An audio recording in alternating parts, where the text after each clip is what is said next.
bonjour Enrico Marinet. Bonjour. Est-ce que vous pourriez vous présenter à nos lecteurs et aussi nous présenter Batman Dark Prince Charming? En fait, c'est un projet qui m'a été offert par l'éditeur DC, qui cherchait un dessinateur européen qui amène un peu sa vision de Batman. Ouais. Il savait que j'étais intéressé de faire un Batman. D'accord. C'est mon éditeur de Dargo qui leur en avait parlé. Et ils connaissaient mon travail.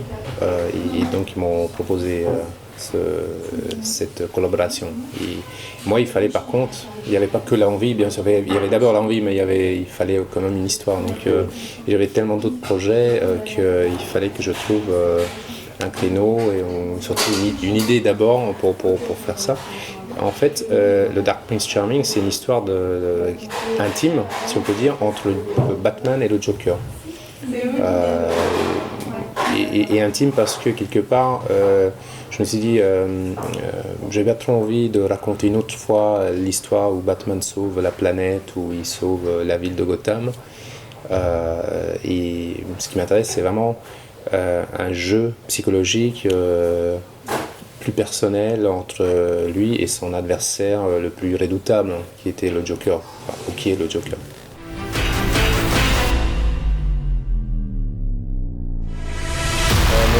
Pas vraiment. J'ai changé juste le format des planches. Donc, j'ai essayé j'ai réfléchi un peu à comment le présenter, mais pour moi c'était clair. Moi je voulais faire un comics en fait. Je fais un Batman dans ma vie une fois. J'ai de la chance de faire un comics et je veux respecter quand même le format de comics. C'est ça qui m'intéressait. Sinon, donc j'ai respecté vraiment les proportions en fait américaines qui sont un peu plus allongées, un peu plus étroites.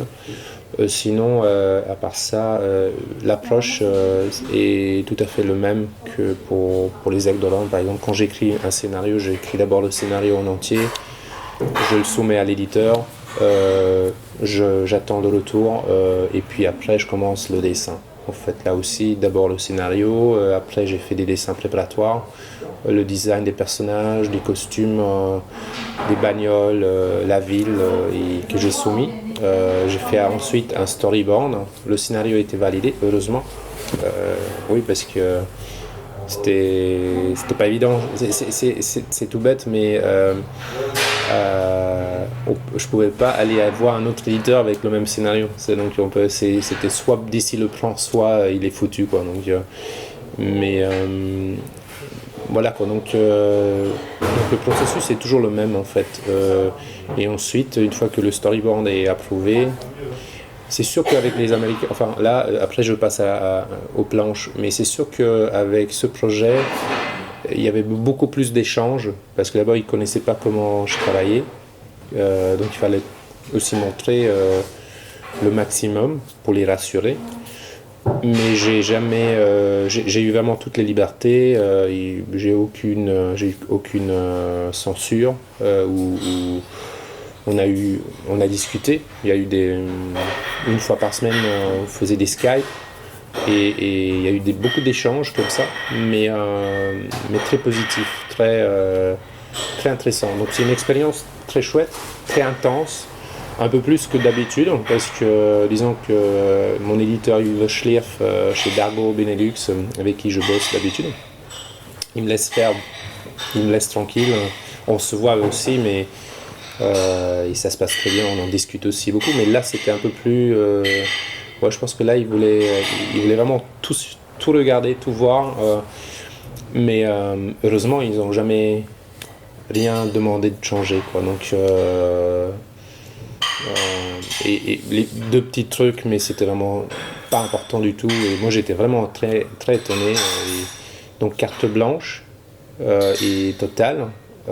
Parce que je pense aussi, ils ont vu quand le scénario est arrivé, ils voyaient tout de suite que je respectais l'univers de Batman en fait, et les personnages et tout. Je me moquais pas d'eux, quoi. Donc que j'avais, voilà, que je connaissais aussi assez bien ce monde et ils m'ont fait confiance. Donc c'était vraiment très chouette.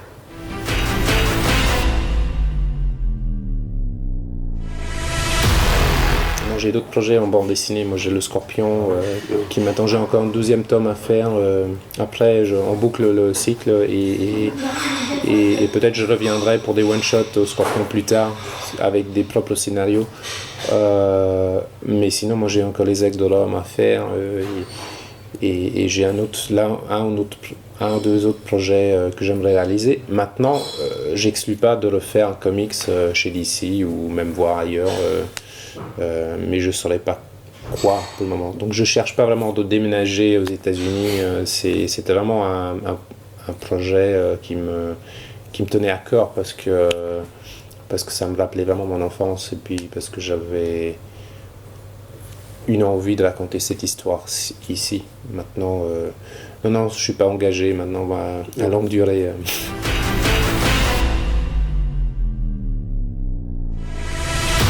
Alors parce que d'abord la couverture elle est très sombre, très, très dramatique même, le Batman très sombre et statuaire et parce qu'en fait pour la petite gamine qui est enlevée quelque part le Batman elle espère qu'il vient la sauver en fait. Et donc pour elle, je la vois un petit peu comme la petite princesse de l'histoire. Elle rêve, elle espère que son prince charmant, qui est Batman, vient la sauver. Donc d'un côté il y a ça, puis il y a le fait de l'appeler Dark Prince Charming. Il y a une petite référence bien sûr à Dark Knight, mais il est dark de toute façon, Batman, donc c'est évident. Et puis pour lui donner une petite touche un petit peu humoristique aussi, parce que je voulais, pour casser un peu le côté très sérieux de la couverture, j'ai nommé ça. Donc, et peut-être que finalement c'est même pas lui le Dark Prince Charming, c'est peut-être le Joker que je pense que moi je le vois très charmant d'ailleurs. Donc il est très charming le Joker.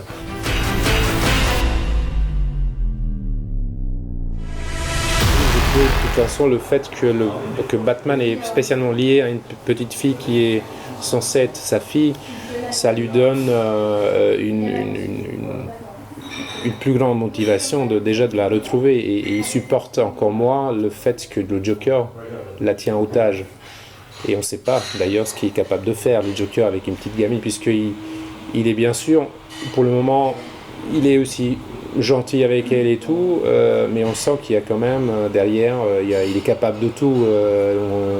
Il peut tout à fait devenir un monstre sadique ou c'est un psychopathe ou sinon, vu ses personnalités multiples qu'il a en lui, il peut être aussi très charmant, très drôle, très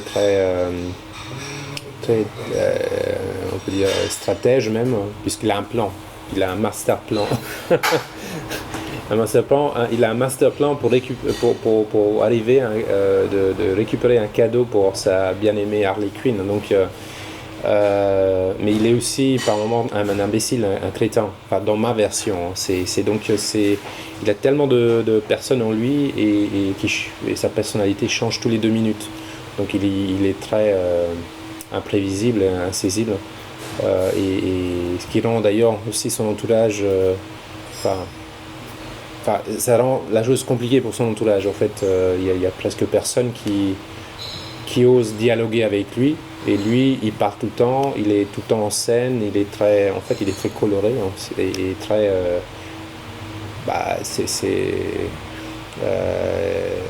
c'est un égomane aussi, c'est un acteur.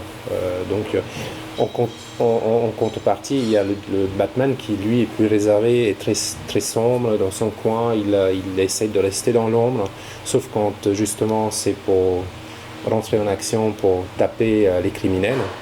Là il devient agile et donc il passe à l'action. Sinon c'est quelqu'un de plutôt réservé, introverti, qui suit des codes, il a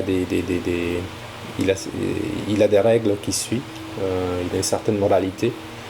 Et le Joker, c'est vraiment l'opposé, c'est l'autre côté de la médaille et il n'a pas de règles. Pour lui, il fait ce qu'il veut, il est libre et du coup, ça crée ouais, on peut presque dire un équilibre. C'est vraiment le bien et le mal, on peut dire. Ouais. Pas bon, le bien, enfin, c'était un peu exagéré. Le mal et les mal. Le mal est le plus mal.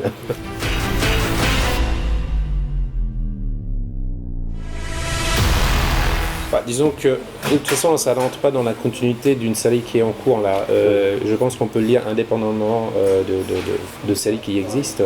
Pas besoin de lire ça, mais enfin, ça n'empêche pas que mais ça s'inscrit je pense, puisque je respecte tous les canons de Batman, il y a tous les éléments connus de Batman, la Batmobile, le costume, le Catwoman, Harley Quinn, son Butler, que je présente de manière aussi très classique, un peu british, un peu disons que moi je l'ai connu quand j'étais gamin des anciens comics. Donc on reconnaît, on se retrouve, c'est vraiment le monde de Batman, mais ouais, pour moi c'est pas un univers ou une autre dimension, un univers parallèle, enfin c'est pas à ce point différent, parce que c'est juste une autre version. Et d'ailleurs dans ma version, bon, il n'y a pas de Robin, il n'y a pas de Superman et tous les autres, mais on peut tout à fait imaginer qu'ils sont là. Peut-être que Robin il est en vacances, ou il est, je sais pas moi, ou il est peut-être simplement pas encore arrivé, ou il est, je sais pas, il est ailleurs, quoi. Il est mort peut-être même, on sait pas. J'en parle pas parce que pour l'histoire que je raconte, qui se concentre vraiment sur le Joker et le Batman, et déjà Batman a déjà assez de problèmes comme ça, il n'y a pas besoin d'avoir un Robin à côté de lui. Ouais, c'est pas important. C'est pas important d'avoir d'autres personnages qui arrivent, qui ont des super pouvoirs aussi. Si je pense à Superman ou même à Wonder Woman, il n'y a pas de Justice League dans cette histoire, parce que c'est pas besoin. Il n'y a pas de besoin dans l'histoire d'en avoir. Voilà. C'est pas utile pour ce que je veux raconter, voilà. Et une chose que je peux vous dire certainement, c'est que moi, la petite Alina, je l'imagine pas du tout si elle survit, hein, parce qu'il faut toujours. Si elle est sauvée par Batman, on ne sait pas, parce que peut-être que cette histoire se termine autrement. Mais moi, je la vois pas du tout comme une sorte de nouvelle Robin. J'ai pas du tout imaginé ça. Ça va pas être une Robinette qui prendra la relève après, quoi. Donc après, les personnages maintenant ils appartiennent à DC, même ceux que j'ai créés comme le petit clown, le petit clown suicidaire, si lui, bon, s'il se suicide pas, parce que c'est un clown suicidaire, donc s'il survit cette histoire, savoir ce que DC va faire. Et je serais très intéressé d'ailleurs de voir si d'autres scénaristes travaillent sur les mêmes personnages. Peut-être qu'eux ils développent des choses, peut-être qu'un jour finalement l'un ou l'autre personnage deviendra un super-héros, même le petit clown, peut-être il aura un jour, peut-être qu'on le verra voler même, j'en sais rien. Donc c'est ça qui est intéressant, de voir ce que d'autres auteurs vont faire avec ces personnages. Ici, je suis pas possessif parce que je suis au service d'une manière, je m'amuse comme ça vraiment, je suis très content de contribuer à, disons, on peut dire, ouais, ce grand monument qui est l'univers d'ici, quoi. Mais je suis plus attentif et plus possessif sur des séries comme le Scorpion où j'ai créé vraiment les personnages et que oui, les actes de l'homme qui sont vraiment entièrement à moi, l'âge, peut-être le discours serait différent, mais ici c'est ça qui est génial, je me laisse surprendre par la suite des événements et des aventures que Batman va se... Je serais très flatté d'ailleurs s'ils reprennent l'un ou l'autre truc. Et même si je revois la version du Joker que je présente ici ailleurs, ça veut dire que quelque part ça a marqué l'un ou l'autre et que c'est pas si mauvais, quoi.